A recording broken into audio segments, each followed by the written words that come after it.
Good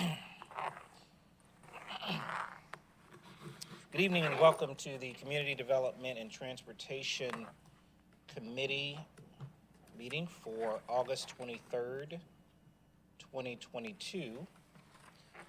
We certainly want to acknowledge our elected officials, Mayor Kurt Wilson, Councilmember Christine Hall, Councilmember Michael Palermo, Councilmember Peter Vanstrom, Councilmember Lee Hills, Councilmember William Morthland.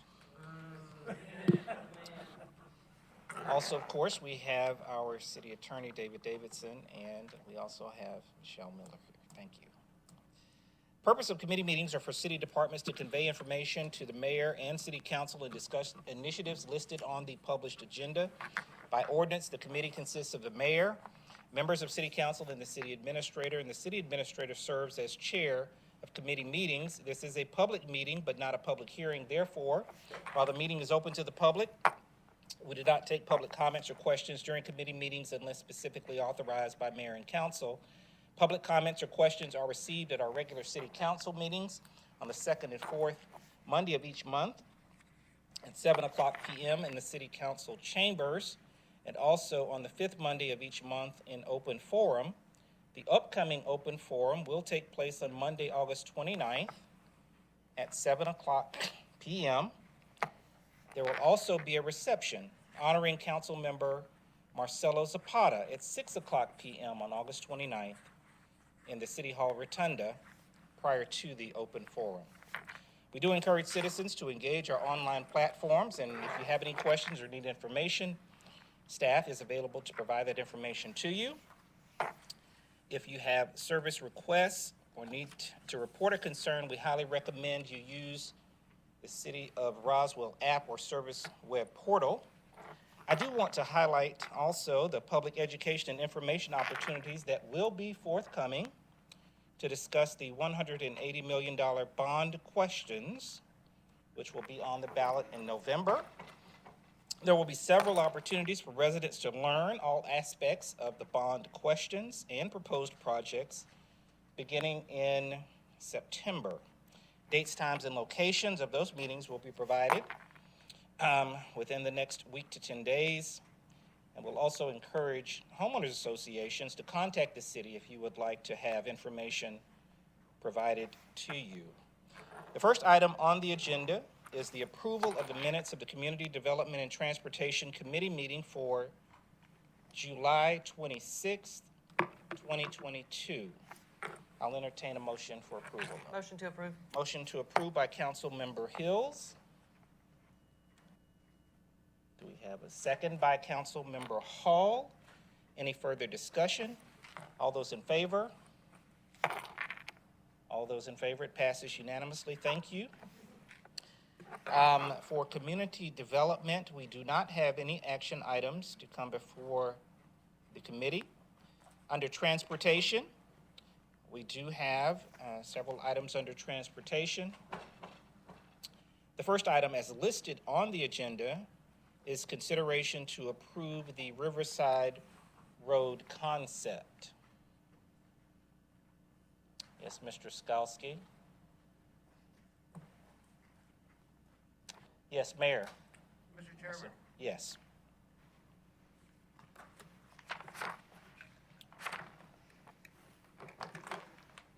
Do we want to save the committee some time and defer this for 2 weeks?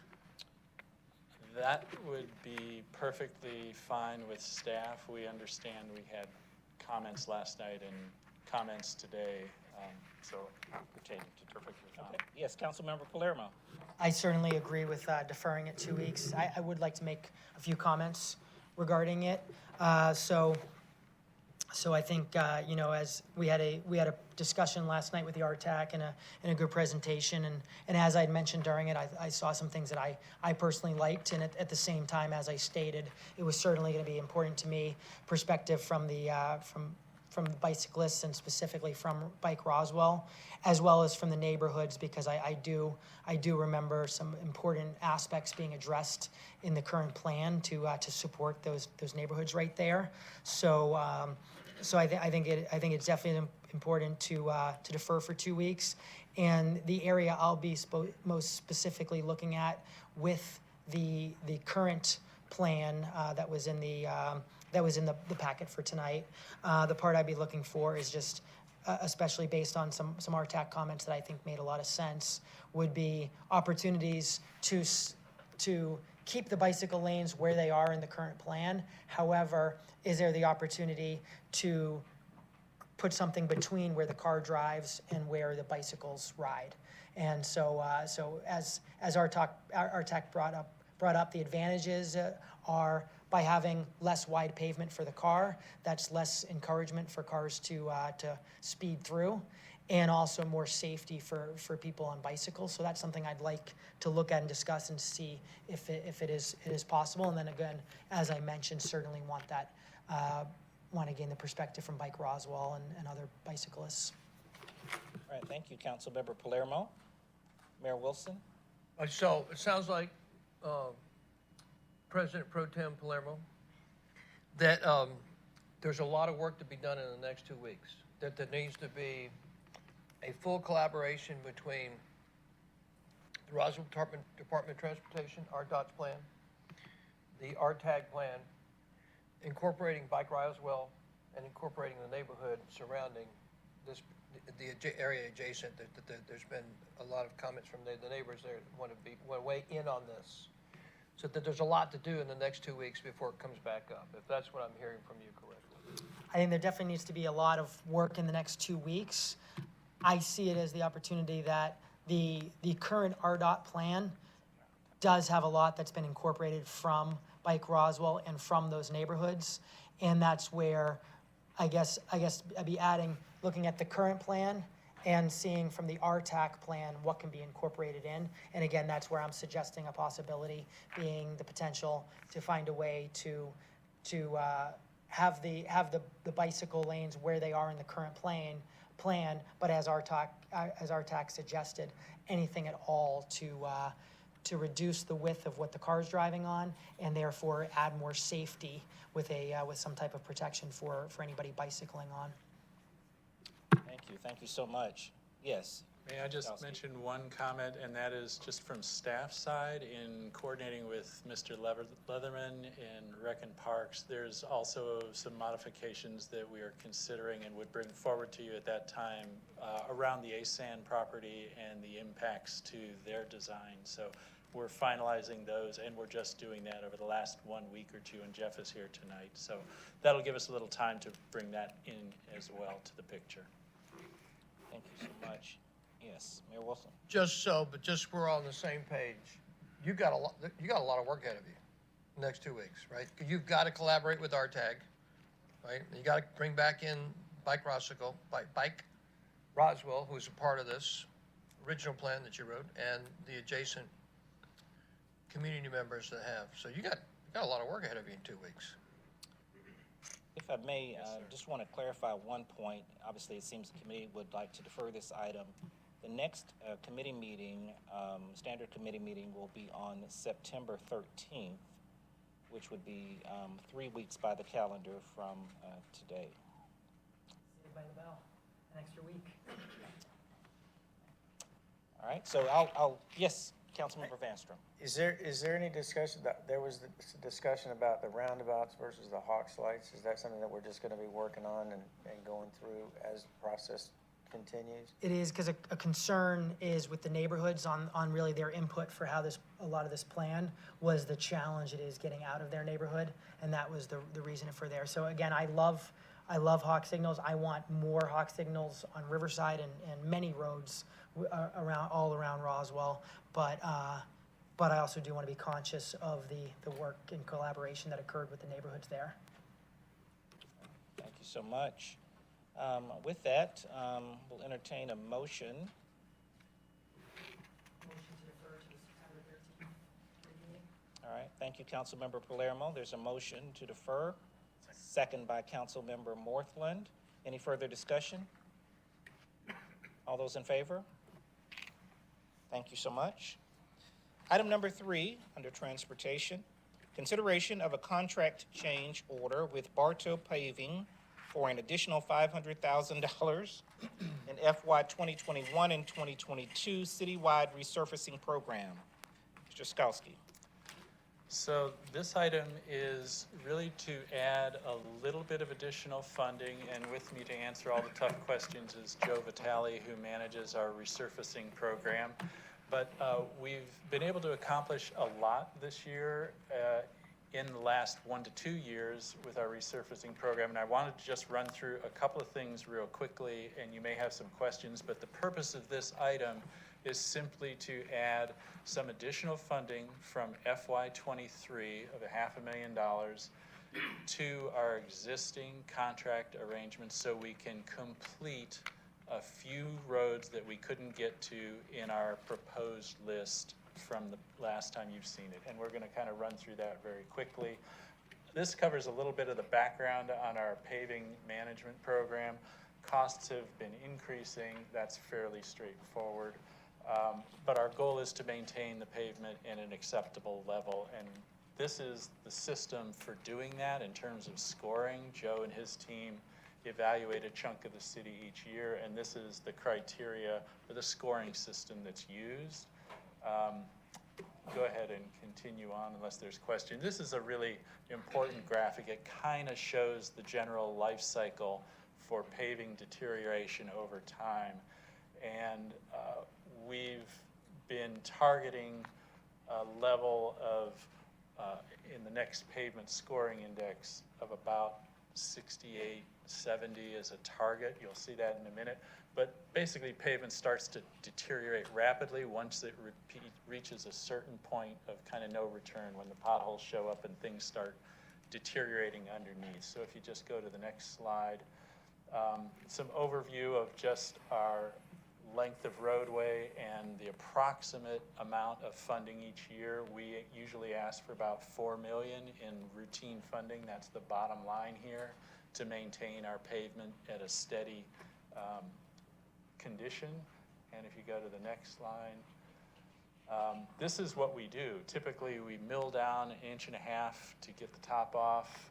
We do deep patching, and that is one of the variables. Sometimes it's very hard to predict how much we're going to have to do until we get out there and mill, and then we find there's no base, and Joe's resurfacing crew has to do some support work underneath. If you go to the next slide, this is a little bit of the cost increases that we've seen. So the cost of patching is higher than just the resurfacing. That's one of the things that has driven up the costs on some of the roads that we've resurfaced this year. And next, this is some of the conditions that we see in terms of the poor base that has to be removed and replaced, and that costs a little bit more prior to doing the resurfacing work. And this is what we've accomplished. Up in the upper right-hand corner, the road's in blue, a little over $9 million in the last contract period, and that's multiple fiscal years from multiple funding sources that we've added to. The red is what we are proposing to finish that you've previously seen in a list, but this will allow us to finish that. And we always include a few more roads than we think we can fund. We do not want to run out of roads to complete when we have money available. We'd rather run out of money and hopefully come back and try to complete it if we can find the additional funds. And that's what we're asking for today. So this is a little history on the pavement condition index, which is on the left side. You can see we're headed in the wrong direction for a number of years due to COVID and some poor lack of funding, and we've started to turn that around in 2021 and 22, and that was due largely to a significant influx of additional funding, and that's that $9.1 million that you saw on the current contract beginning to take effect. That includes the rescoring of those recent roads that we've just repaved in blue. So next. We hope you will approve this additional funding. It's 1/3 of the 2023 budget, and we will be looking for some additional funding at mid-year if it's available to add to that resurfacing budget for this year. It's all up to you. Happy to answer any questions. Joe's here for details. Yeah, thank you, Mr. Skowski. Yes, Mayor Wilson. Would you go back, Dave, could you go back 2 slides? Get ready, Joe. This one's for you. Were you here in 2016? Yes, sir. You were the director of EPW, though, not transportation. Yes, sir. What year did you take over transportation? 1 year ago, roughly. Okay, so you're October. the spike up. Truth in advertising, that money was allocated before I came to the director. So how did the city get itself in a position, because obviously these are good economic times, 2016, 2017, 2018, 2019, economy's healthy. How do we keep from making this mistake again of getting into a place where we get to 65% from just under 72%? How do we, because obviously that's a decent trend line there. It's not just a year or two. How do we protect the best interests of our city on something that is so relevant and topical, not to use a pun, to everyone who drives in this city? How do we not make this mistake again? I'll make a rather somewhat flippant answer. Keep Joe here. So when did you leave the city? In 2017, So when did you come back to the city? 2019. So Joe's one of the best advocates for our resurfacing program, and he did a great job of explaining it and securing funding. And I'll just say that because that's an easy answer that I can point to on the chart that kind of lines up. So he was very helpful in creating the resurfacing program, getting the inspections to happen, and to making this case to mayor and council when we did get a significant influx of funding when he came back. Can you document this 20 years back, before 2016? Same kind of chart? Unfortunately, no, I don't think so. I don't have the data before then.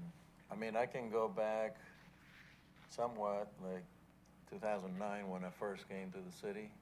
I have some data, not all of it. I can estimate some of it. Have we historically been good about this, healthy about this, and this was like a little drop for us, 2016, 2017, 2018, 2019? Or we have always kind of been back and forth? We've been back and forth, and that's part of the reason, we need to be consistent. Pavement deteriorates as we speak.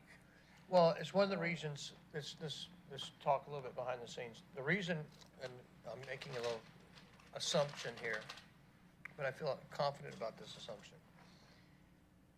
You're having, when you go back a couple more slides, you're showing that you've got to spend a little bit more money because you're having to solve some problems that are a little bit deeper, right?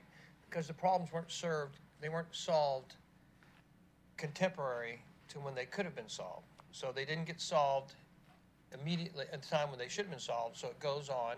And guess what happens? Go back a little bit. Yeah, examples of poor gates requiring deep patching.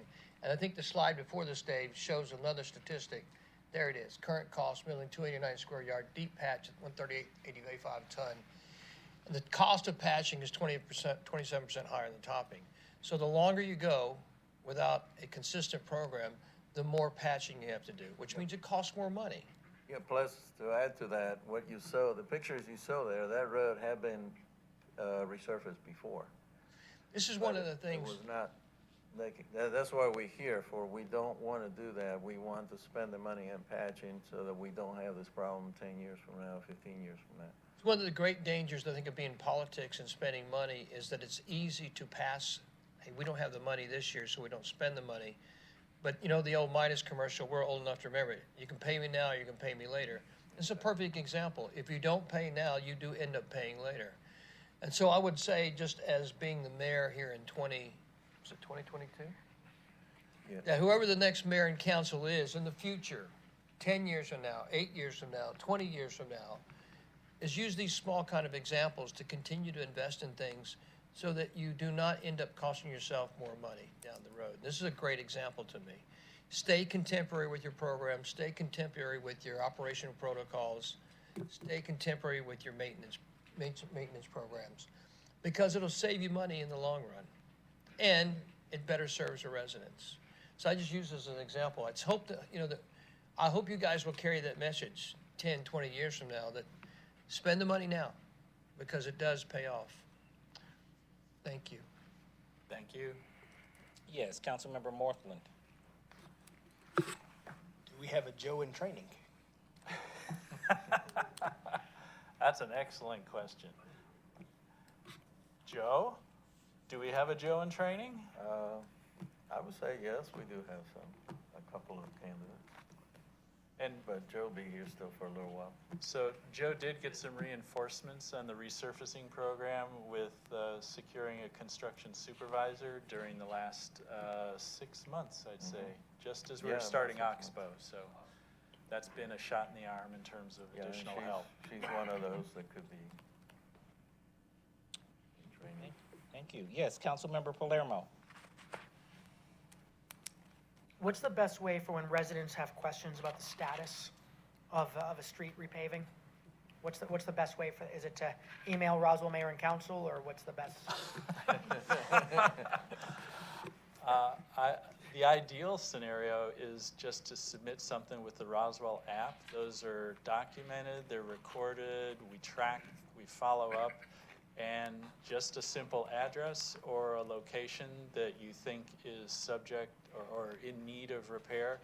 We have people out inspecting and repairing potholes fairly routinely. So I think that's the cleanest way. And an email to customer service at transportation.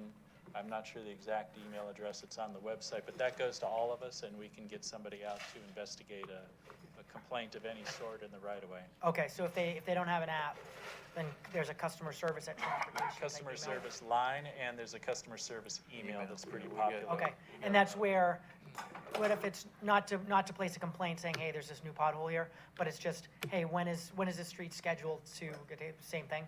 Yeah, they can Okay. just, Yeah, and we do get a lot of those through the email and hyperweb even. So we get a lot more than you guys get. probably. All right, excellent. Yeah, thank you. Yes, Councilmember Hall. Is there, I thought on the website there was a list of streets that were sort of targeted to be completed each year. Is that not on the website, or? there is a list of those that are proposed for the coming year, and we will be preparing one of those now for the next year's funding. It gets reevaluated and updated each year, so it does not look out multiple years in advance, because that does change based on weather and driving conditions. Sure, but is that available for the public on the website somewhere, or no? I believe it is. Okay, I'll double check that. okay, thanks. Thank you. Any further questions or comments? Seeing none, we'll entertain a motion on this item to move it forward.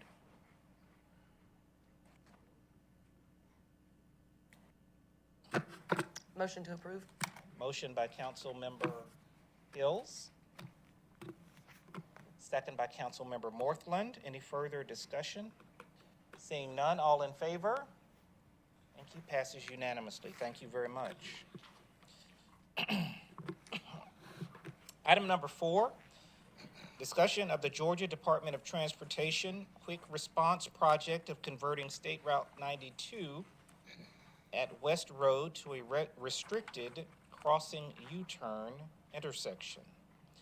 Is Mr. Cox going to handle that one? Yeah, All right. thank you. Good evening.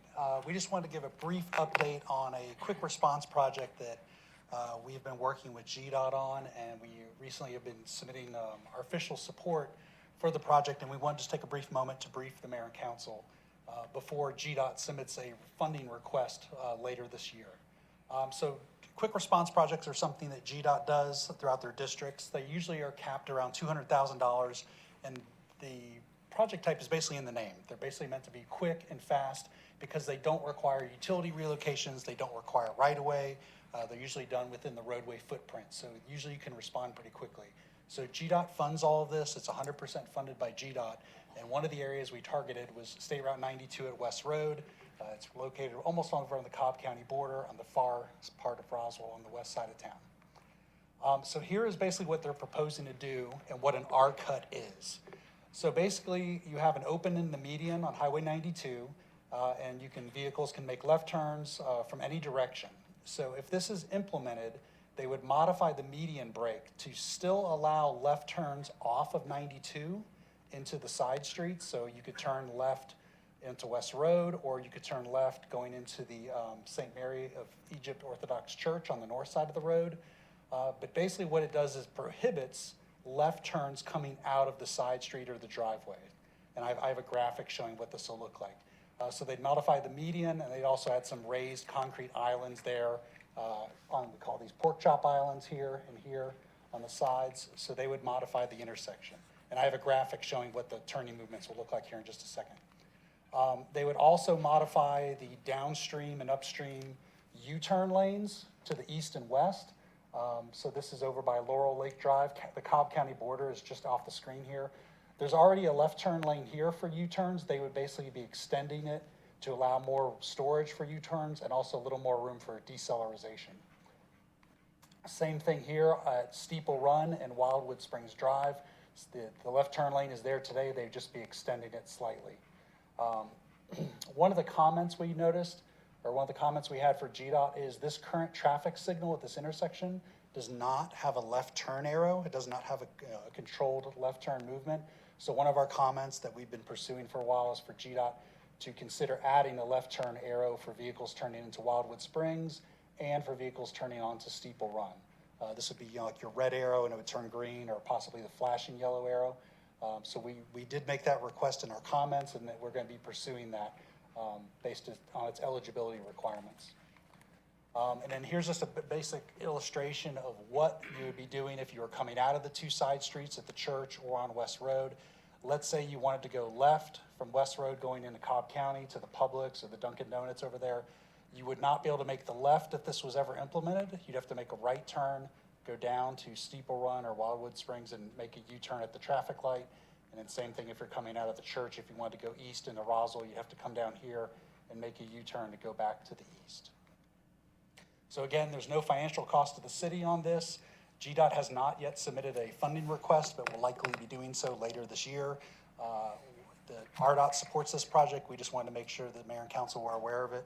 And if you had any questions or comments, we would be glad to talk about it. Yes, Councilmember Palermo. Thank you.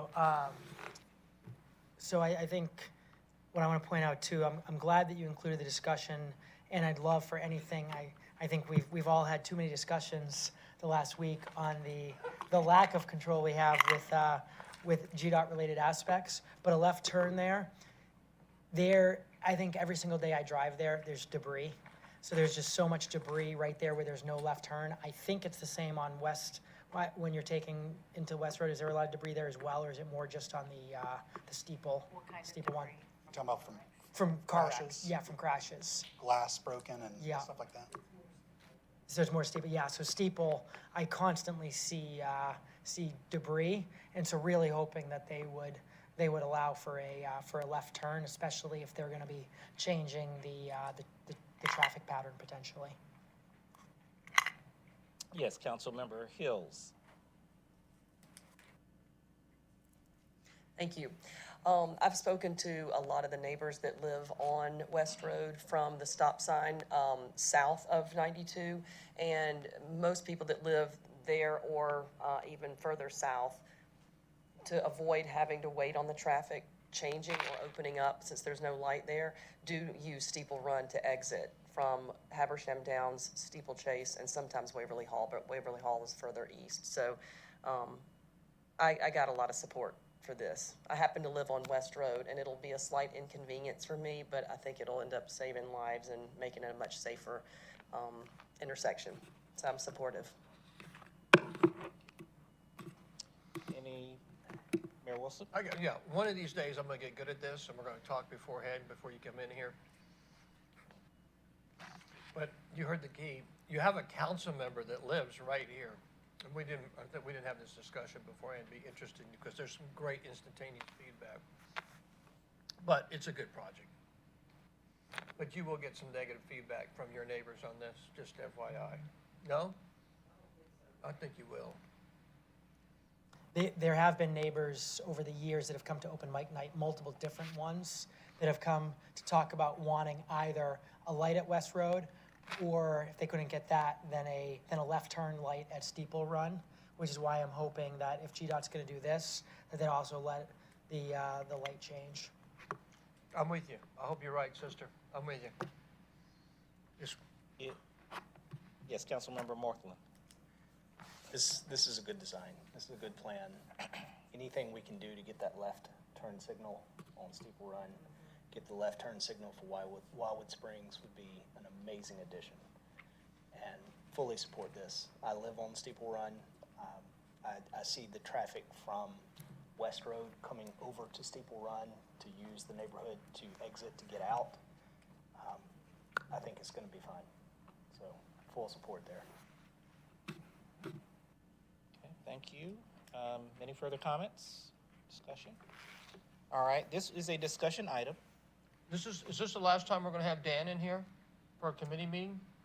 Because I just watched, it was fun to say something and watch his head go down and his hands go over his face. I'm gonna miss that. Is this the last time we're gonna have this? It may, How do you do it? You like this? it may very well be, unfortunately, but we certainly wish Dan the very best, and we'll be providing our thanks in a more formal fashion very soon. But I know that his institutional knowledge will be greatly missed, but he's agreed. I think his wife has allowed me to at least call once or twice. Granted me limited permissions. Limited permission, yes, okay. So definitely look forward to you stepping into the next phase of your life, and we very much appreciate everything that you have contributed to the city of Roswell. Just thank you all very much for your support over the years, and particularly recently. I appreciate it very much. Thank you. This is time to get your formal goodbyes in, it says. Michael, you're the transportation liaison. You have anything to say? That says. Do we not have speaks another volume. council meeting? Huh? There's no other council meeting either? So this is the last public meeting? You got him next Monday, but next Monday is Marcella's event, Yeah. which will be Marcella's, so obviously you probably won't be talking about Dan, so might as well give Dan some love while you can. Yeah, no, absolutely. I am thinking you're gonna miss it Monday nights. You're gonna have nothing to do. You're gonna be lying awake, wishing you were here supporting the great residents of Roswell and all the great things we have going on. But seriously, you've been we've been so fortunate with EPW on what a great job you did with that, and made sure you handed that off in very capable hands, and really came up with some great ideas for innovation, and took on some different challenges that most people would not want to take on with RDOT. The city is very fortunate for all your hard work and just the way you could keep your head down and really do so much for the community. Never complaining, always just really answering all the different resident questions, issues, complaints, whatever it might be. And so I definitely going to miss you being a part of the city of Roswell. You started right before I did, right? Yeah. So we've had a good while together. So it doesn't feel real. And I was assuming we had another council meeting together. That was not the Marcello evening with the open mic night, etc. But definitely appreciate it, Dan. Thank you. And I ditto everything that Mike said. My time has been shorter, just 2.5 years, but you are an incredible leader. As an incredible leader, you have groomed incredible staff behind you, as is evidenced by Sharon and Dave and your entire department. Everything you've done is putting the city first in a practical business sense of the way, and can't thank you enough for everything that you've done. And I hope that we can maybe see you on a consulting basis in your new consulting role sometime soon. Oh, I'm sure my new boss would be happy to hear that. And I would be remiss if I didn't thank Dave and the division managers who are here. They're one of the reasons that I wanted this job a year ago, and they're one of the groups that I'll miss the most. Well, we'll miss you.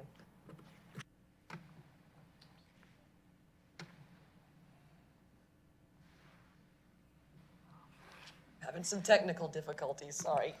Of course, I've only known you about 7 months, but it was instant respect. And Dan, I appreciate everything that I've heard you've done, and based on your commitment and delivery, I believe every bit of it's true. So, yeah, I know you've been an asset to this city, and internally and externally, whether people know it or not. So I will absolutely miss you, and you can run, but you can't hide.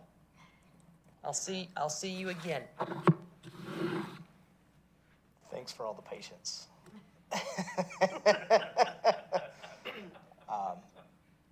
Been here for 8 months, and every day I'm learning something new. And every day it seems I'm coming to you to find you in a corner and say, hey, guess what I've got? So, no, it's been an enjoyable time.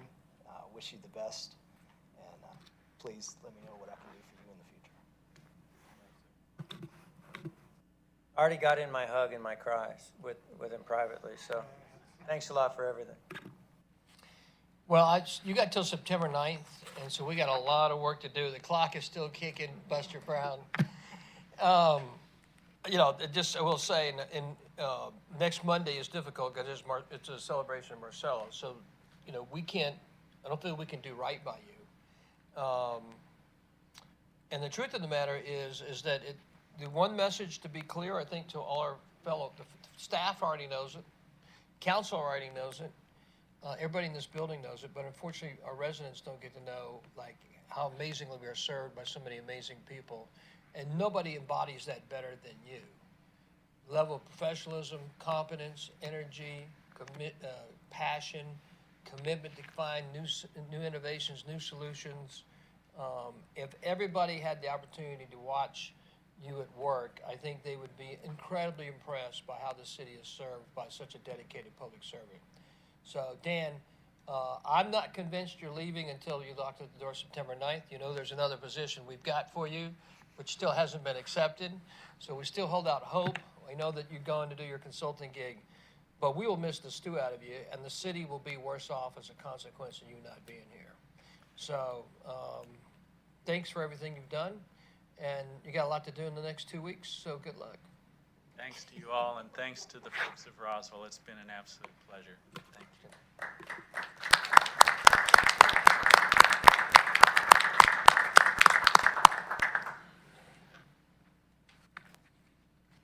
Oh, we got to do a little resolution. We got to pass. Did we vote on this thing? Did we vote on it? That was a discussion. Oh, discussion item. Item. Okay. Discussion item. Thank you. All right, we do have a few items from Administration and Economic Development. Under Administration, we have consideration of a memorandum of understanding between the City of Roswell and the Roswell Historical Society.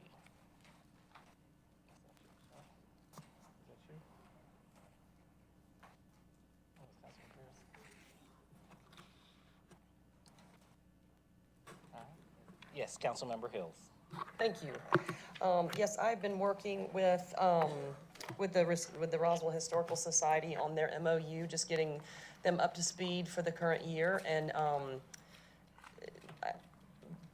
including this current administration, mayor and council's direction to bring all of our partner organizations, our affiliates and associates, department heads included, into one funnel as far as communications. That is the, if you want to call it, big change in this MOU from the previous version.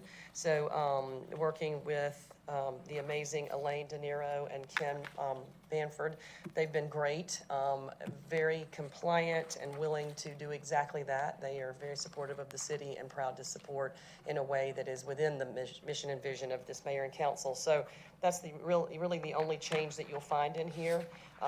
They are actually getting ready to do a grand opening at the Cultural Arts Center, most likely October 8th. So they are full steam ahead, and I'm proud to bring this to the council today, hopefully for an acceptance for this MOU so that we can continue to fund their great work. I will give a plug.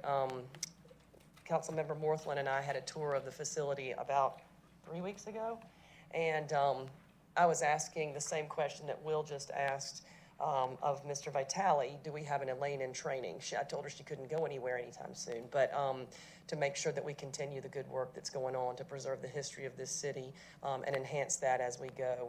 So anyway, I put that out there, so when it comes up, I'll own that. Anyway, I present this to you, and I hope that you all will accept this evening. Thank you, Councilmember Hills. Yes, Mo- Council? Motion to move forward to Okay, council? all right, Councilmember Palermo with a motion to move forward, second by Councilmember Morthland. All those in favor? All right, thank you. Item number 6, consideration of a memorandum of understanding between the City of Roswell and the historic Roswell Beautification Project Incorporated. Councilmember Hills? Hi, I'm back. I've also been working with Miss Renee Shirley on this one for the historic beautification project, historic Roswell beautification project. Same story, different organization, just corralling everybody up so that we have the same mission and vision expressed through each of our arms of the city that is representing different areas.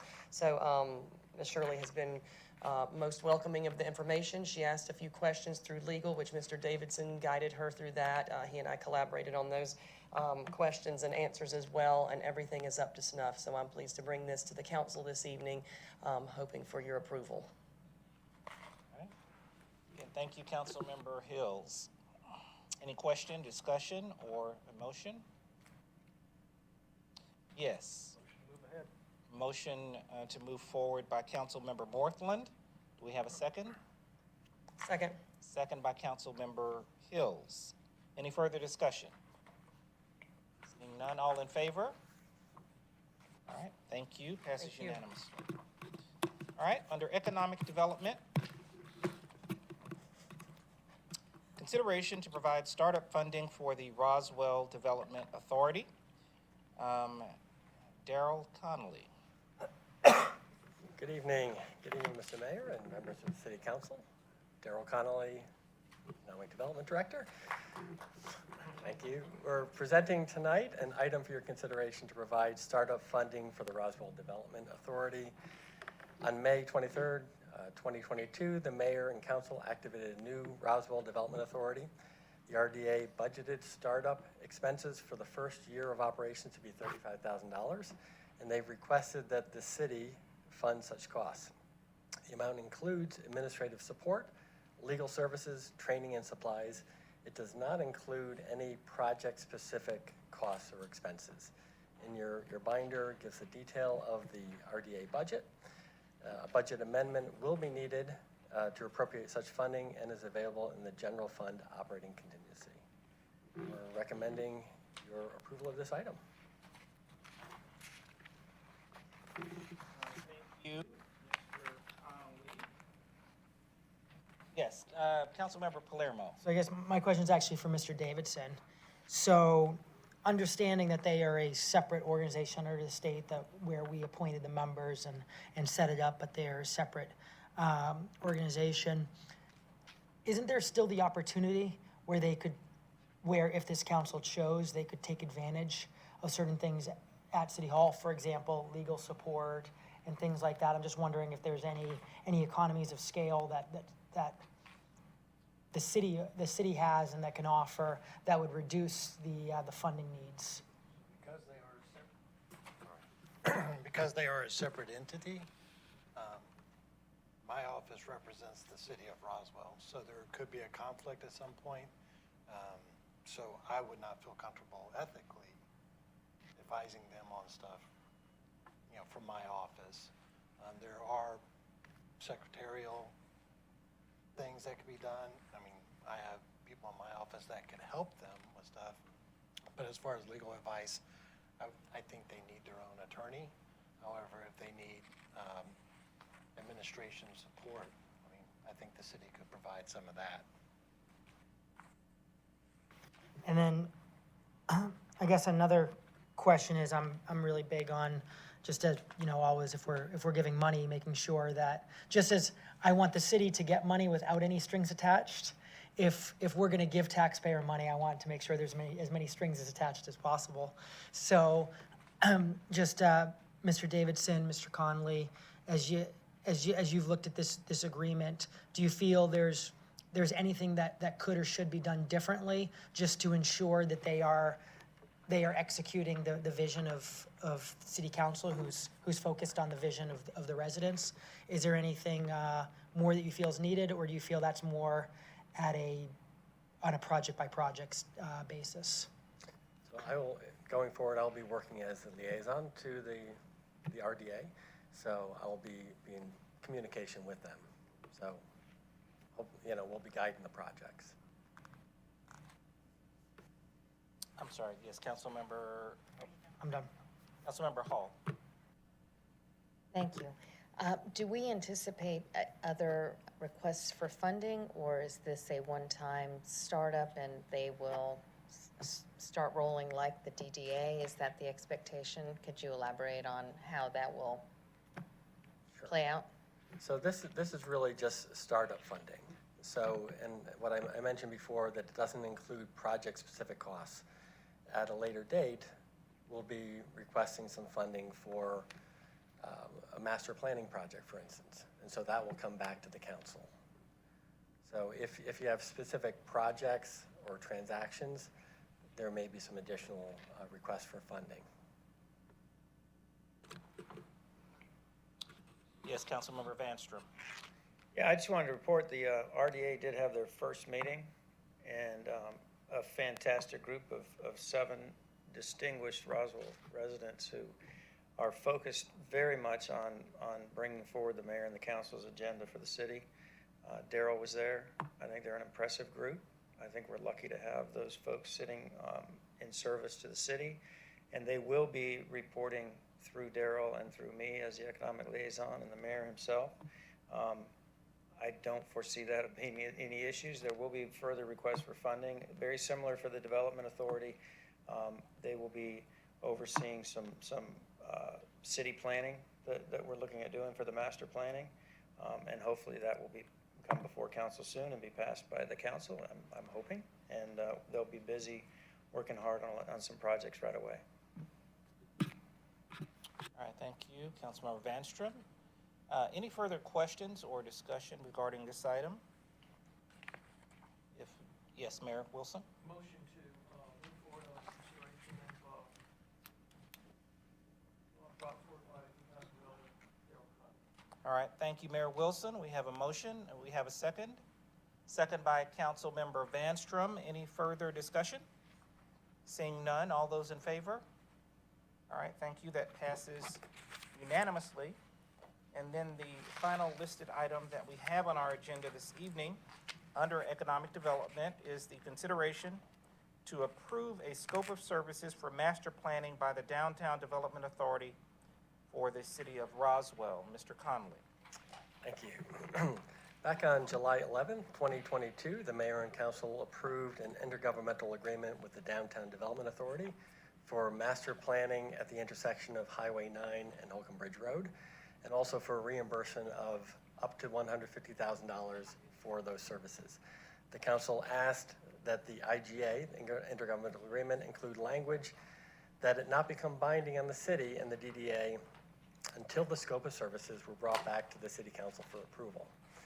On August 18th, the DDA approved a resolution authorizing the same IGA, as well as the agreement for master planning between the DDA and the Sizemore Group for that same area, Highway 9 and Holcomb Bridge Road.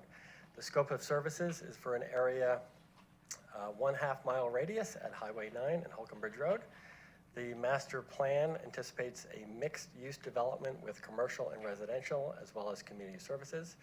It will serve as a framework to attract high-quality development to Roswell, built upon the existing infrastructure and character of the city.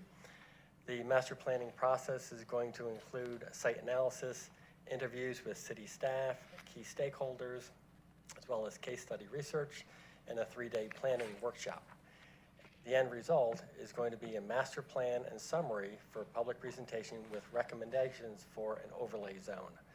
Your package includes the proposal from Sizemore, which is in the process of being reviewed by DDA Council. That review will not change the scope of services that you have in front of you. hereby recommending and requesting your approval of the scope of services. Thank you, Mr. Connolly. Yes, Councilmember Palermo.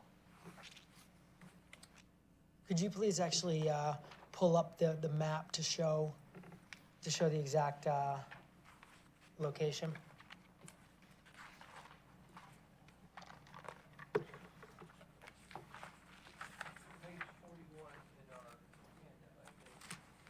Yeah, it might be easier to go to that. They're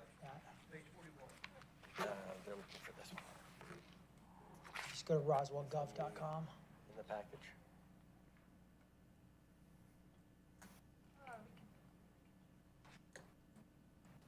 Do you have the package?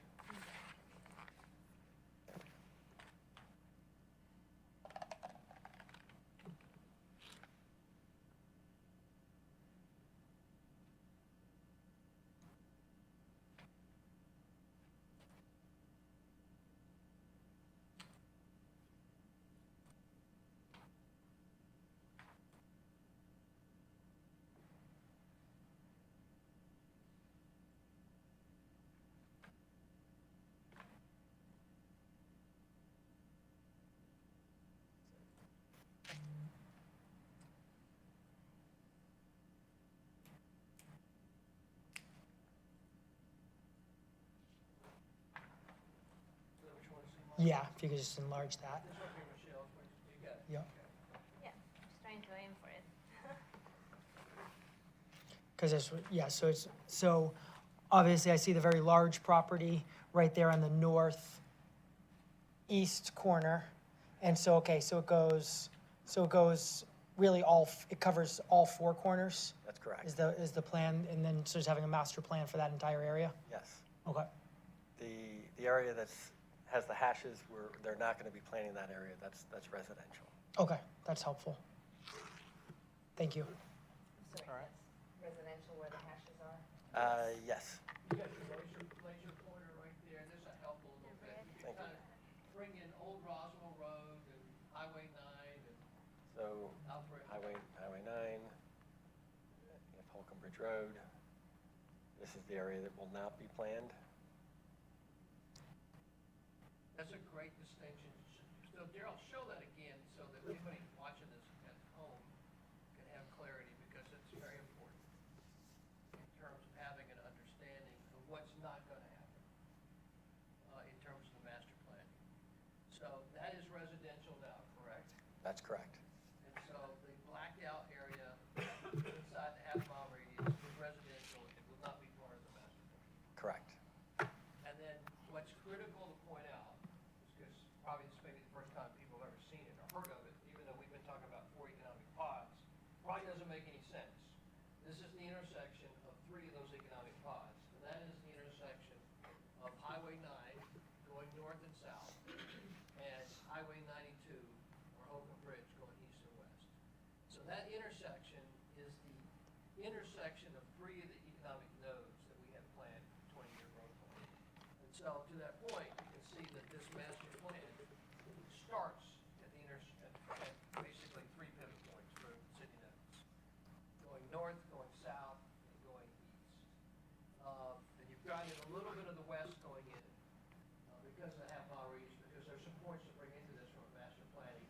Because a lot of people have said, hey, what are you gonna do long-term to upgrade Highway 9 going south from Jimmy Carter or going north from downtown? So this is part of that plan. The other part of that plan is, what are you gonna do here at this critical piece of, this critical intersection? What's it gonna look like? What's gonna happen? And that's what this master plan is about, is to build out a 20-year plan of what this will look like and how this will have catalytic opportunities, really going north, south, and east from this plan. Yes, sir. I'll let you take over from there. No, I think this is an incredible opportunity for us. We have quite a few properties here that have been underutilized and could potentially be redeveloped. And so this will give us a roadmap and a plan to implement catalytic development in this area within the context of Roswell. maintain the same character. And to that point, master planning means master planning. It doesn't mean that we are going to master plan 10-story high multi-use or multifamily projects here. And I think that's something that people hear that and say, what does master planning mean?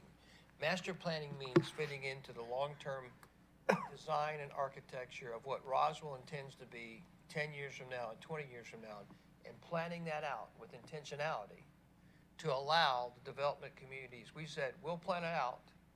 This is the beginning of that process, so the development community understands what we want, rather than us reacting to what necessarily the development community says.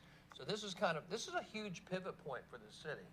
This is where the city is making a strategic pivot point. The city is now planning and going to create a very cool plan here, by the way. This will be innovative. This will not be what you think is coming, but what I will tell you what is not coming are 10-story high buildings. What is not coming is standalone multifamily 5-story buildings. That's not coming. But what is going to come is very cool, innovative, long-term architectural plans for the development of this city. That's why this is so pivotal and so cool. And we've been reticent to talk about it because we've been waiting on getting the damn IGA and contract signed. It's taken us too long to do this. And we got to get better about moving our government faster, right? But this is huge. Yes, sir. So I think you make some great points and some exciting points.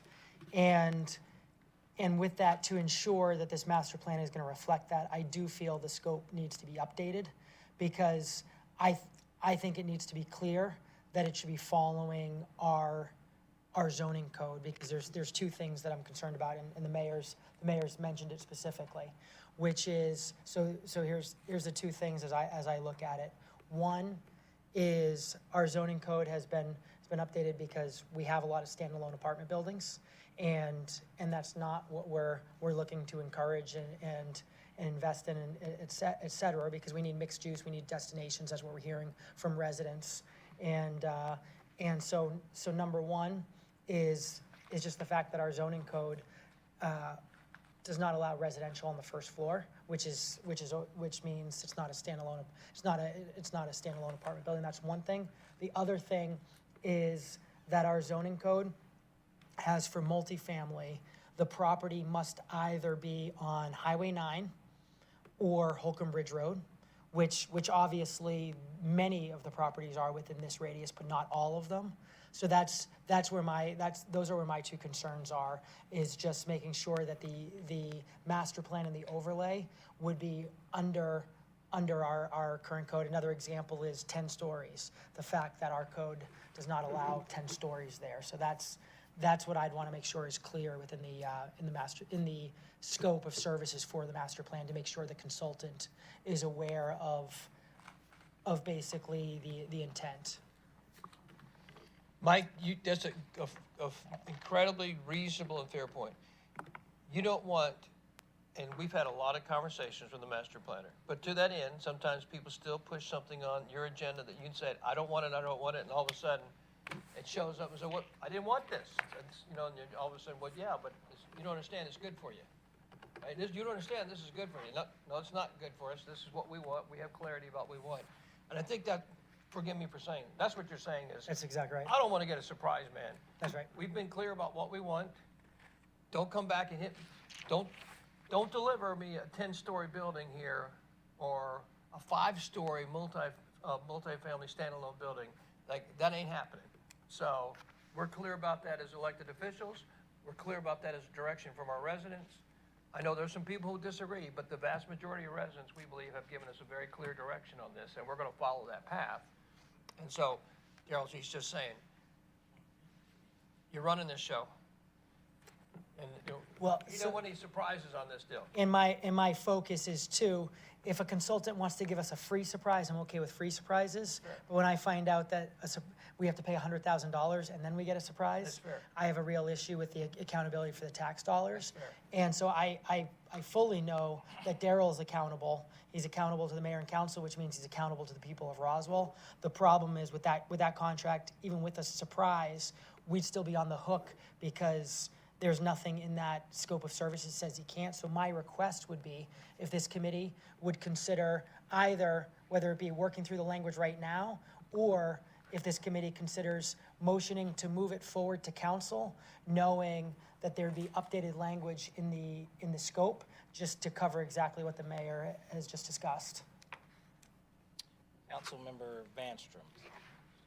I think one thing worth noting is that the Sizemore Group has been presented with the strategic plan, the comprehensive plan, and also a number of plans that the citizens had a great deal of input on in various studies that have been done throughout the years for this area. And so all of those things, all of that public input, all of our strategies, all of our comprehensive look on the city are fully understood, I believe, by our consultant. And I'm quite confident that he understands the direction that we want to take with this project.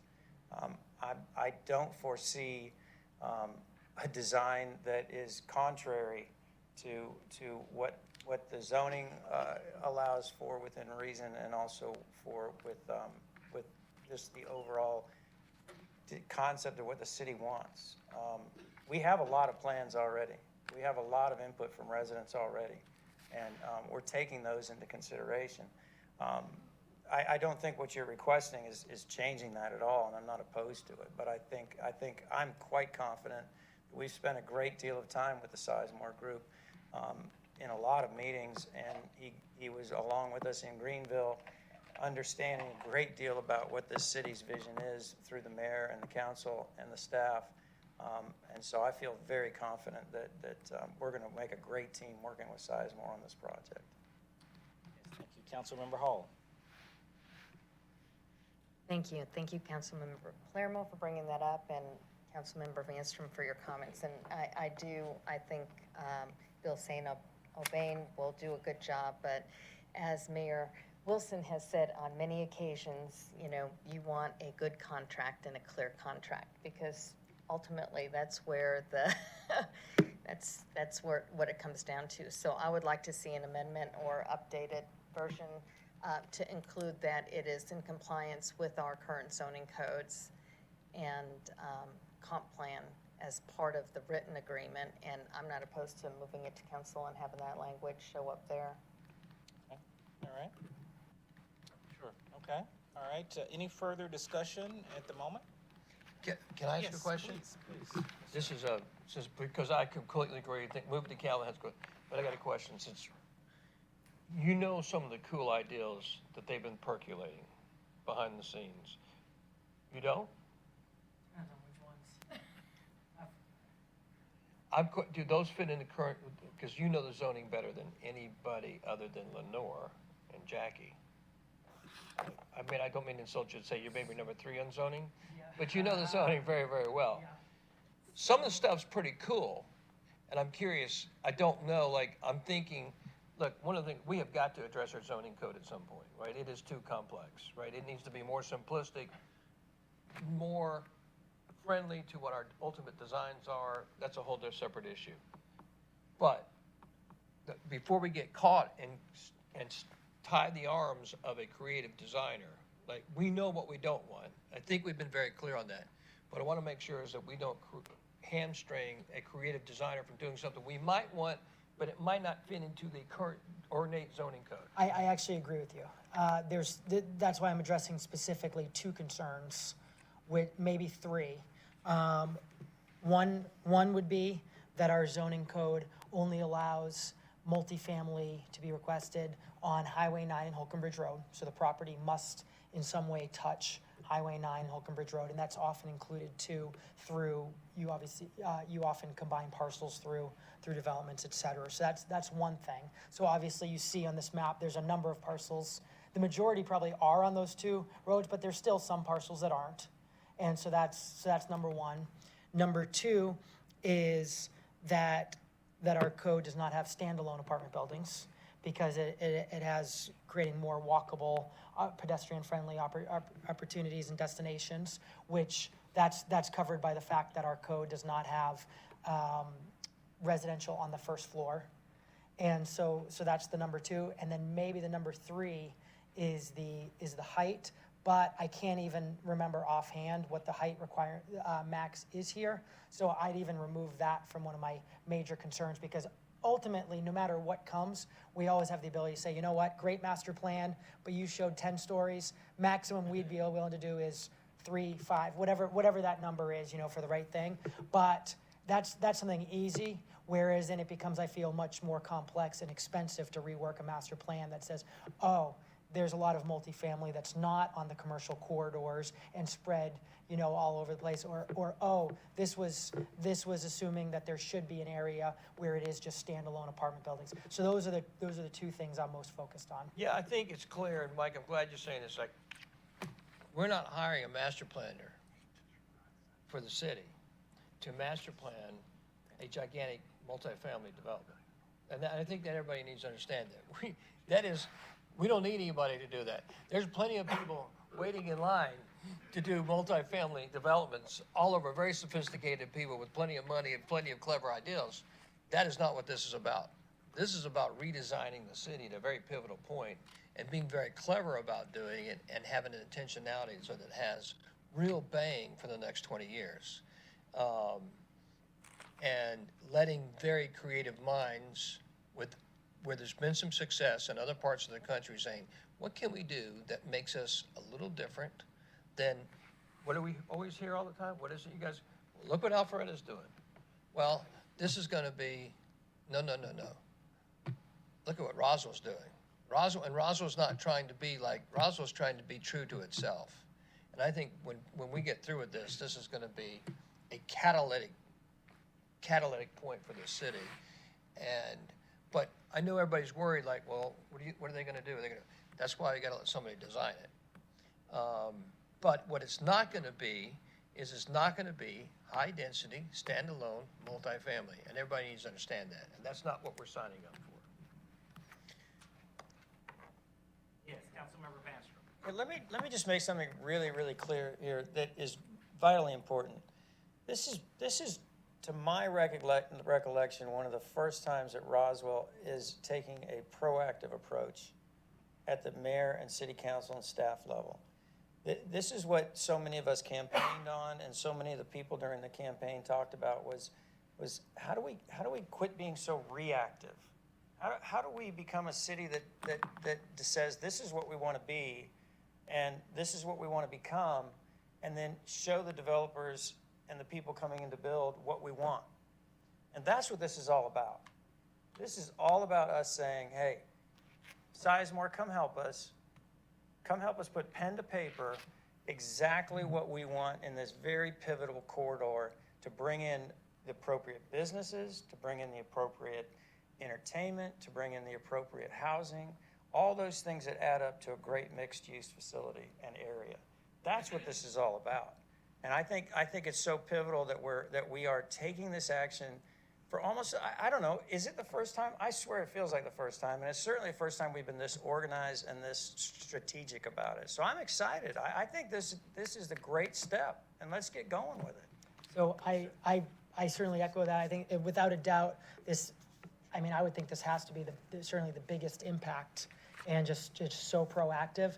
And I think right now the problem is, to your great point with all that, is we're taking away from how great of an opportunity this is by just focusing on making sure we have the right contract. And I don't want to distract from how great this is. So what I ask this committee to consider is that I'm confident that Daryl can call each person one by one, figure out, brainstorming with Mr. Knighton on his own, and bring to the council meeting just some updated language in there that would fully address the concerns that were discussed tonight, and at the same time, make sure this moving forward for such a great opportunity. I think, Mike, just to buttress your comment, and I know we're all so excited. We've been working on this for months together, a year.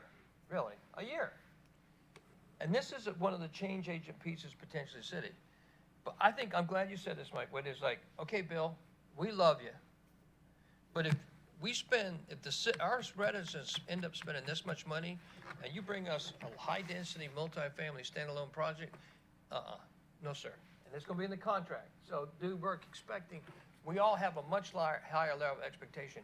We're bringing smart people in the room. That's you guys. We're bringing, we're not saying, we're not designing this. We're bringing super smart people in the room and say, all right, help us figure this out. Let's be intentional. But if you bring us high density multifamily projects, and they're 5, 6, 7, 8, 9 stories, 10 stories, or standalones, they're dead on arrival, and you didn't do a darn thing. And you know what, you broke the covenant of understanding that we had. I think that's what you're saying. That's exactly right. And Daryl's willing to bet his job that he's gonna get a unanimous vote with his language. He's betting his badge right here.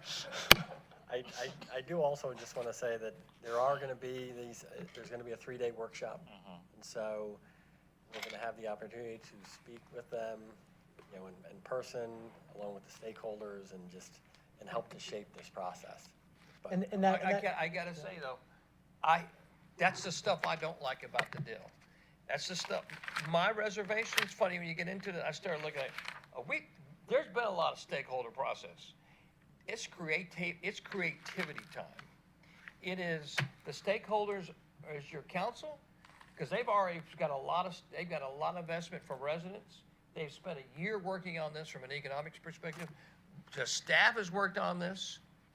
And the strategic plan And the had strategic thousands plan of worked on this. people. So I got a little hiccup part on this. Let's go back. That's gonna get me, you don't want me to get back in this contract, because that's a little bit BS. Because you're hearing right here at this table, they got permission to go do a lot of things, right? They got permission, they don't have permission to do a couple things. They already know that. And they don't need to have a 3-day conversation with people to give them leeway, because there are people in the city, good people, who have a different perspective, but they do not represent the majority of residents in the city who do have a different perspective. And if they listen to those residents and say, you know what, we want high-density standalone multifamily apartments, and there's people who believe that. Those are good people, but they don't represent the majority of view of the overwhelming majority of residents in this city, as demonstrated by this council and mayor. And so what I don't want is a seduction to say, well, wait a minute. The council didn't really know what they were talking about. No. I'm really glad you're having it. We don't need a 3-day workshop to have that. The 3-day workshop is $110,000 of the 150. That's why we added in, because that does take a lot greater costs, and I think there's really taxpayer savings here. Yeah, I think this. So I think. Well, that's the problem. Can I interject one Yes, sir. thing? $150,000 scope of services, it is not for the 3-day workshop. I know that clarity in there, probably, it ain't for a 3-day workshop.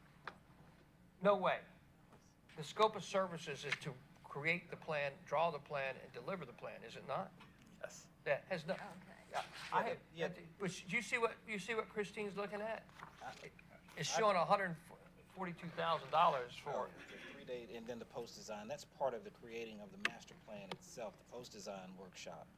And one thing, if I can mention, when we're talking about key stakeholders, we're talking about property owners, people who actually own property will be a part of that, who I think certainly have an investment in what happens in terms of this master plan process.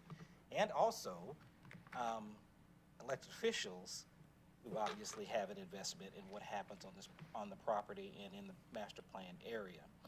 And so in that regard, I think there would be a formal process by which input is taken at a very granular level in terms of the overall scope of the project to determine how that master plan is ultimately going to be determined and what the ultimate product is going to be.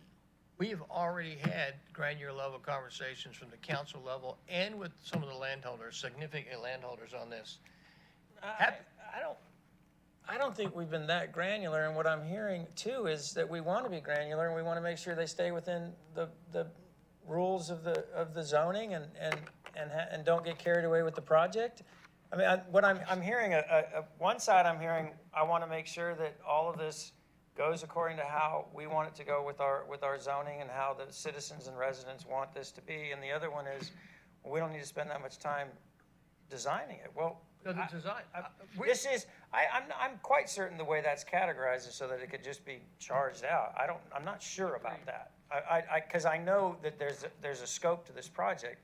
And I want to reiterate what Randy just said that's so important is, this is, again, this may be the first time. We are bringing all the stakeholders together.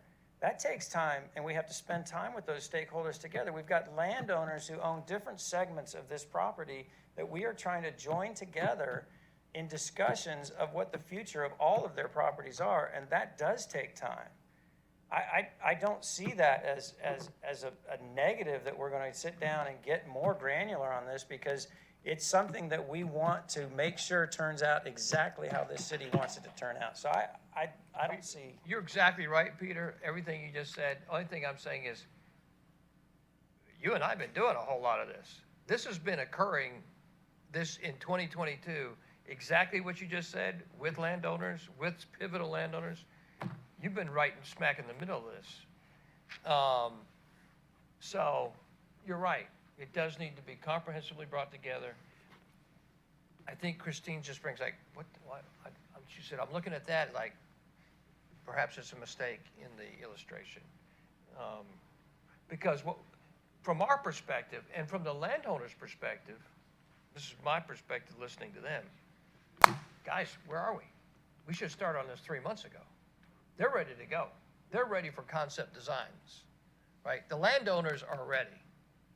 I think Sizemore's ready for concept designs. Daryl, can we have Sizemore represented at the council meeting when we go through this? You want to beat up a bill in person?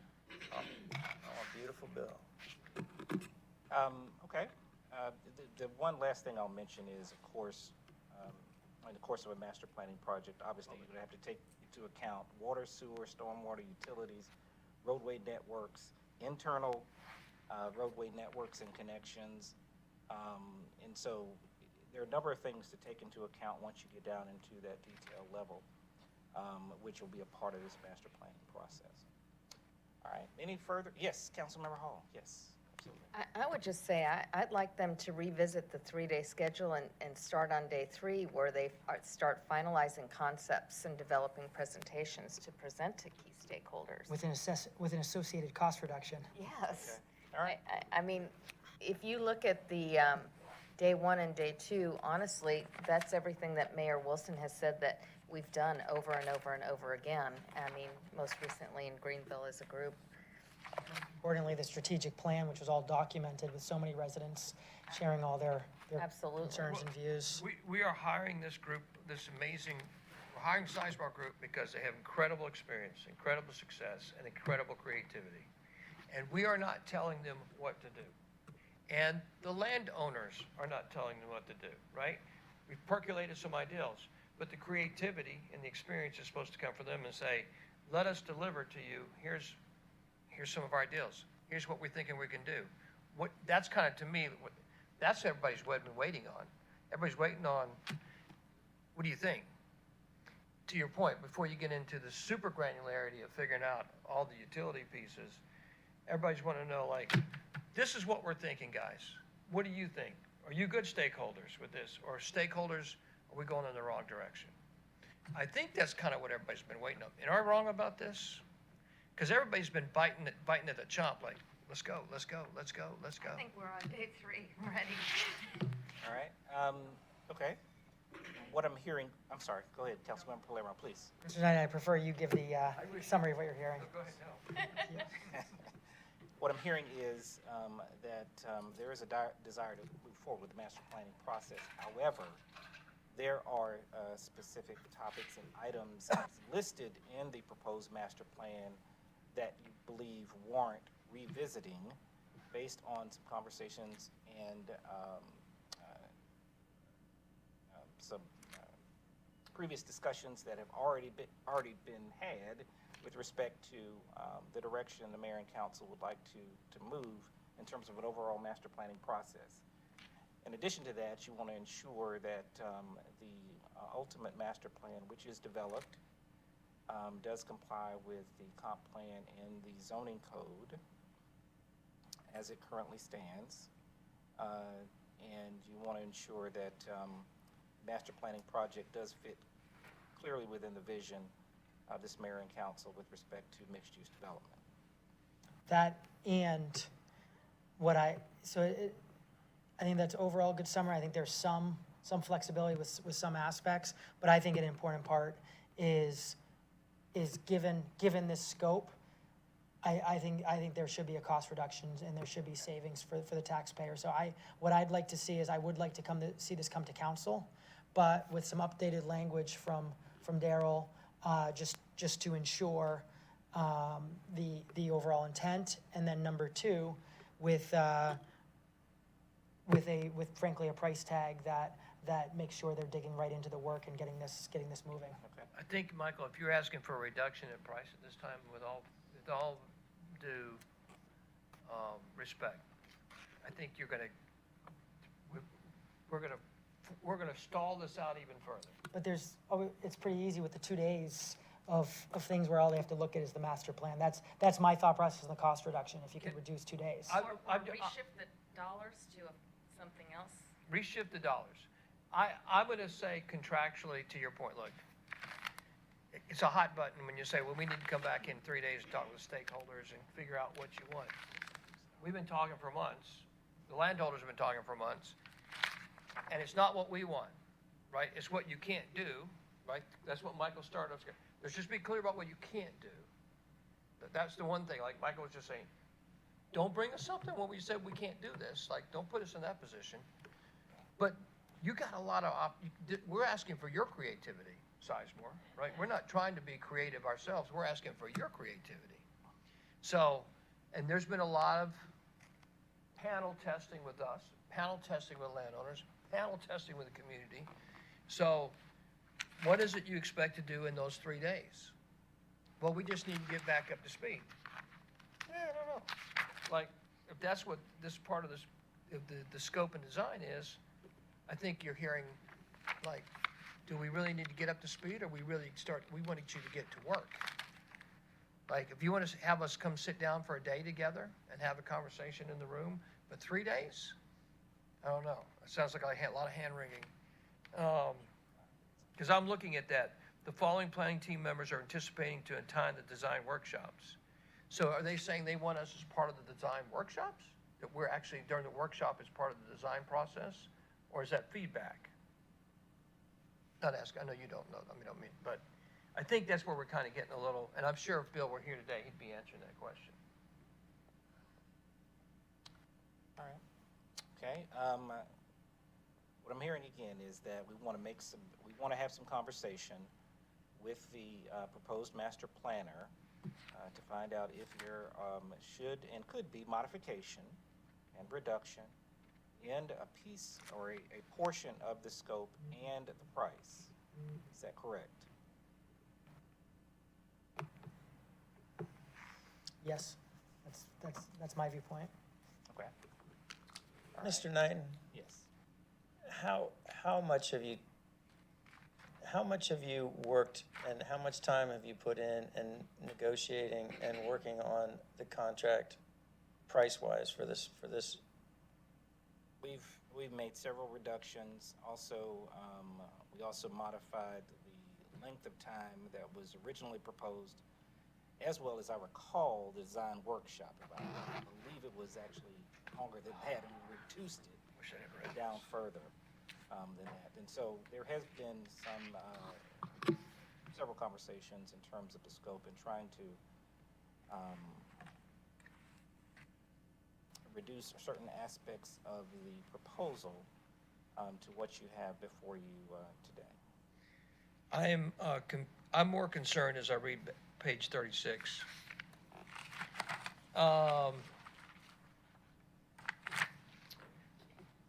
Yeah, stakeholder interviews.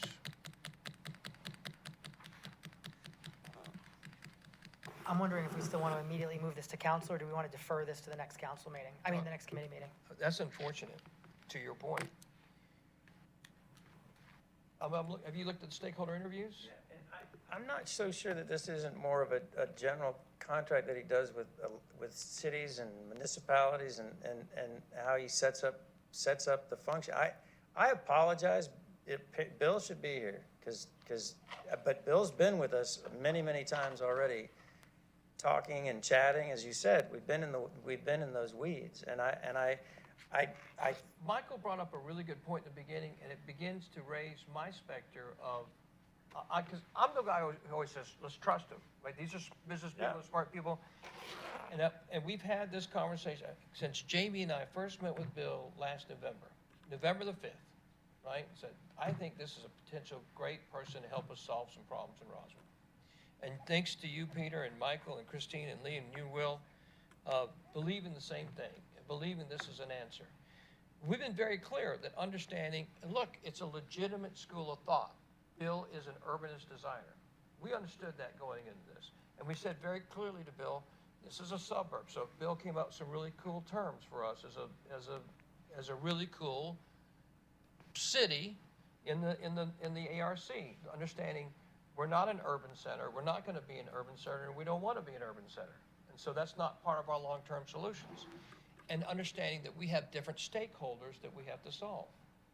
And I think that's what Michael's concern is. We keep saying that, but I'm looking at the stakeholders, right? And this is where I don't understand.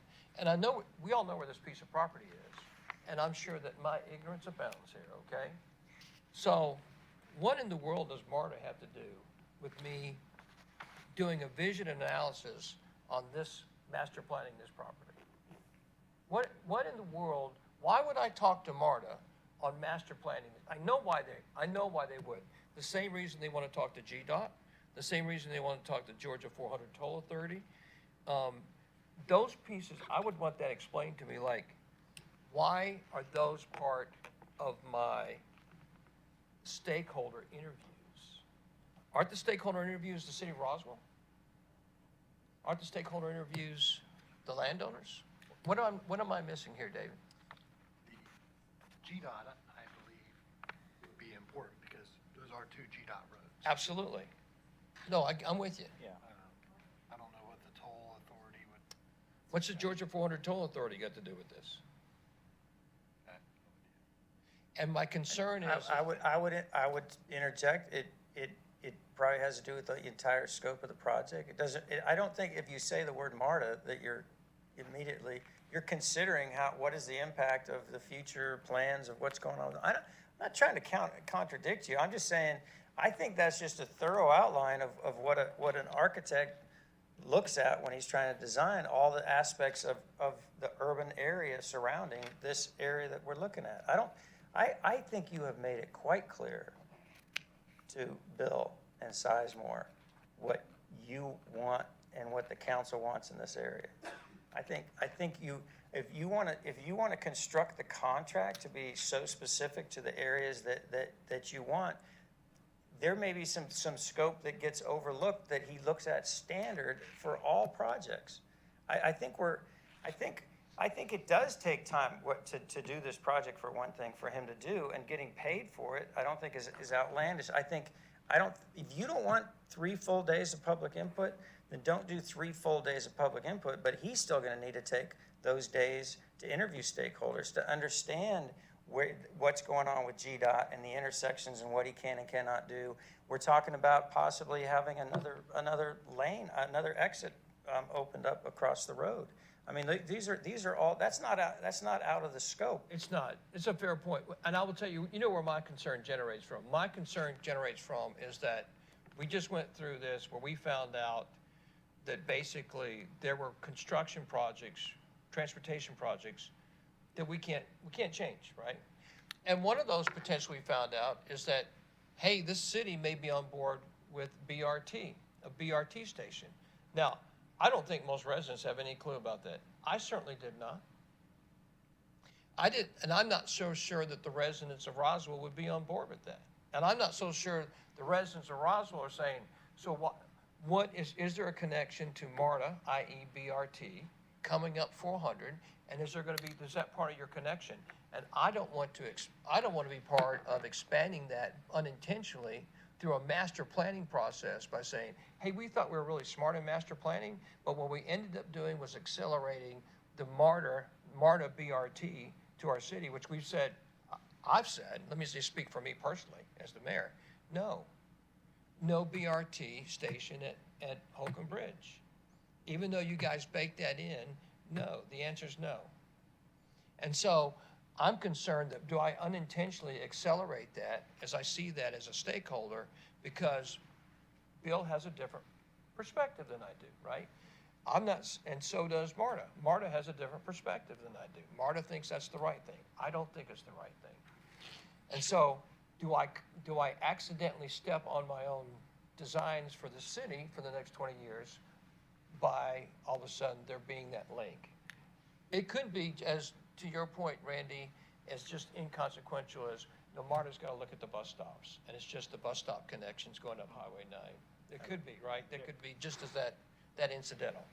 So that's a fair point. I'm sorry. No, I'm glad you I said was that. going to say, no, I think that's it, because there are a couple of MARTA bus stops currently. That's a part of the existing conditions. Exactly. Which are present at the moment. And I think as a part of his analysis, he would take a look at that, just as he would the state route of GDOT, curb cuts, interparcel access, all of those different things that impact what ultimately would be a master plan project. Yeah, I did, but I will just say to you, my antennae go up when I see landowners first. That makes perfect sense. Talk to the landowners first, right? Number 2, I see MARTA. Number 3, I see GDOT. Number 4, I see Georgia Full Toll Authority. It gets me concerned to Michael's original concerns, like, are we gonna get something we said we didn't want? So you can see that we're not paranoid. It's just we want to make sure we don't get co-opted here, ultimately on the master plan. Boy, a lot more discussion than I ever intended. I thought this would be 1 minute and we'd be done. Well, then I have to ask. Bet his job on this thing. I know, exactly. I have to ask a question here. The question is, I keep hearing you've already spent so much time with Sizemore, so much time with Sizemore, so much time with Sizemore. Do you not trust at this point that Sizemore is going to give us a design that we have outlined, that we have desire for? If you don't, I think you definitely have a problem, and this does not need to move forward without a heck of a lot of review. I have complete confidence that because of Greenville meetings we've had with him, because of side meetings we've had with him, the DDA has met with him. I believe this firm knows more about what Roswell wants than the Roswell citizens who have been listening to us during this meeting. He knows what we want, and he will design what we want. And he deserves to be paid for these designs, and he has been beaten down on the price to the point where I don't think it's an unfair cost either to the city. I agree. So I feel also confident that Darrell is going to oversee this under the mayor's direction. And if this starts to go sideways during any of these discussions, Sizemore and Bill will be reined back in. So Peter, that's it's just- well said. Your points are well said. And so forgive me for my, no, I think you corrected me correctly. I appreciate you standing me up and slapping me by the head. I think you're exactly right. That's a good point. That ultimately there is a level of trust that goes into this. And in some of our histories of cities where we've been a little paranoid, I feel like, okay. And you cannot always dot every I and cross every T. Ultimately, there does come down to some trust and communication. And we have communicated. And to your point, if we think he's going to pull a fast one, then we don't need to use him. And I don't think Bill's going to pull a fast one. No, but your reputation's hanging on it, Darrell. I will Well, this monitor very closely. for your first committee meeting. This went great, a great discussion, but certainly we want to make sure that mayor and council is absolutely comfortable with the ultimate scope of work that's presented to you for approval. And so it seems that there needs to be some further conversation and modification made, if I'm understanding that correctly. And this would, I believe the question would be, would this be brought back to you at our next committee meeting, or would you feel comfortable with modifications being made prior to your next council meeting? I would like to make the suggestion, modifications prior to the next council meeting. Okay. So that we can move forward. And I would like for Councilman Palermo to clarify for you, as you're mentally taking notes and probably taking notes, Darrell is over here, exactly what again, the zoning, because we're getting broad again on the zoning. And yours was being very specific about multifamily along Highway 9 and Holcomb Bridge. And there are no standalone because of the ordinance that we have. There's nothing can be built, no residential on a single floor. Those are the two that I took out of that. Those are the two that were most concerning for me. Now, Councilman Hall, you have some concerns still about the contract. I think that we should update the language just so that we know what the intent, at least if we're not specific, that the intent is, we want to abide by our current zoning law. Okay. We'll make. I have one question about abiding by the current zoning law. Are we overruling any overlay districting or anything that allows for, okay, and let me be real specific about that. There's been a change in development because of mixed use. For example, because you have 24-hour use of parking in a lot of mixed-use developments, you don't need the same number of parking spaces oftentimes. So we probably will need some flexibility that we can create. So I don't want to lock us in too tight that we can't be creative with what we're going to be doing. I would like Mr. Davidson to comment on that, if he has some ideas. So you've addressed the multifamily issue. What Councilmember Vanstrom just said, part of this takes into account drafting overlay districts for this area or an overlay district, however it works out. We don't have any of those right now in our zoning ordinance. Everything has gone to a straight zoning ordinance. So Parkway Village is a zoning district. It's not an overlay like it was created to be. So I think there needs to be some of that flexibility in order to get what you want, but you have to incentivize something to get what you want. And an overlay district is a perfect way to do it legally without taking away anybody's rights to the underlying zoning. And what an overlay district would potentially allow for on this property or within this scope is specific development standards that would be tailored to this property or properties in terms of the overall master plan, in terms of, setbacks, even building height, and I know where the council stands on that issue. But there are certain other development standards that would be specific to this site would be a possibility. Welcome to Roswell, Daryl. So we will certainly do that prior to the September 12th city council meeting. Is our next city council meeting? We have one next Monday. Oh, Monday, the 29th. Okay. Yeah.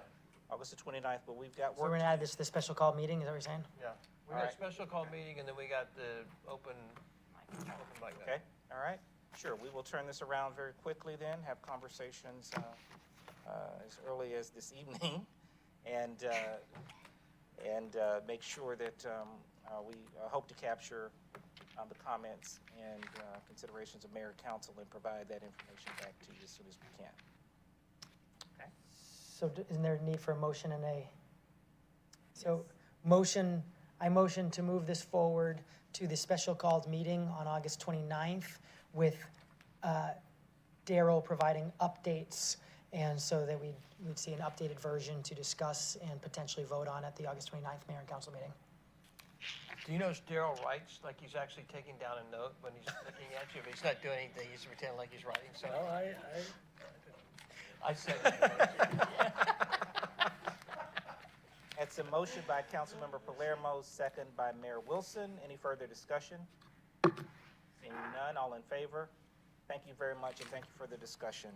This will ultimately be very helpful for the product that we all hope to see at that property. So thank you very much. There being no further items for this evening's committee meeting, we'll entertain a motion for adjournment. Motion by Mayor Wilson, second by Councilmember Vanstrom. All in favor? Thank you very much. Passes unanimously.